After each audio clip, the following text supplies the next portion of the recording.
ಸದನದಲ್ಲೂ ಜೋರಾದ ವಾಲ್ಮೀಕಿ ನಿಗಮ ಹಗರಣದ ಕಿಚ್ಚು. ಸಚಿವ ನಾಗೇಂದ್ರ ರಾಜೀನಾಮೆಗೆ ಪಟ್ಟು ಸಡಿಲಿಸದ ವಿಪಕ್ಷಗಳು. ಸರ್ಕಾರದ ಪರವಾಗಿ ಡಿಸಿಎಂ ಪರಮೇಶ್ವರ್ ಸ್ಟೇಟ್ಮೆಂಟ್. ಸರ್ಕಾರ ರಾಹುಲ್ ಗಾಂಧಿ ವಿರುದ್ಧ ಘೋಷಣೆ ಕೂಗಿ ವಿಪಕ್ಷಗಳ ಆಕ್ರೋಶ. ಬಿಜೆಪಿಯವರದ್ದು ದ್ವಂದ್ವ ನೀತಿ. ರಾಜಕಾರಣಕ್ಕಾಗಿ ಎಸ್ಟಿ ಸಮುದಾಯದ ವ್ಯಕ್ತಿಯನ್ನ ಟಾರ್ಗೆಟ್ ಮಾಡೋದು ಸರಿಯಲ್ಲ.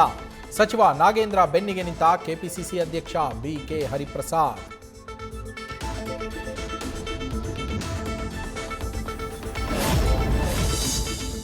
ಮುಂದಿನ ಎಲೆಕ್ಷನ್ನಲ್ಲಿ ಹಾಸನದಲ್ಲಿ ಅತಿ ಹೆಚ್ಚು ಸ್ಥಾನದಲ್ಲಿ ಗೆಲ್ಲಬೇಕು.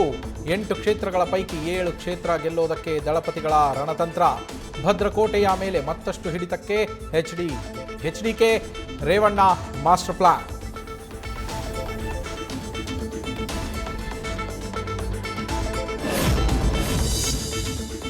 ತಮಿಳುನಾಡಿನಲ್ಲಿ ಕಡಿಮೆಯಾಗ್ತಾ ಇರುವ ಯುವ ಜನರ ಸಂಖ್ಯೆ. 3ನೇ ಮಗು ಮಾಡಿಕೊಳ್ಳುವ ಸರ್ಕಾರಿ ಮಹಿಳಾ ನೌಕರರಿಗೆ 1 ವರ್ಷ ಹೆರಿಗೆ ರಜೆಯ ಬಂಪರ್ ಗಿಫ್ಟ್. ಟಿವಿಕೆ ಸರ್ಕಾರದಿಂದ ಮಹತ್ವದ ಘೋಷಣೆ.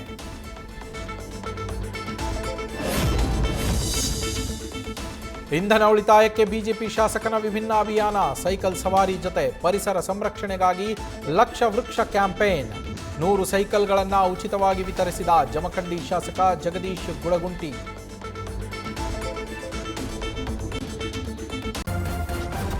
ನ್ಯೂಸ್ ಫಸ್ಟ್ ನಿರ್ಭೀತಿಯಿಂದ ನಿಮ್ಮ ಪರವಾಗಿ.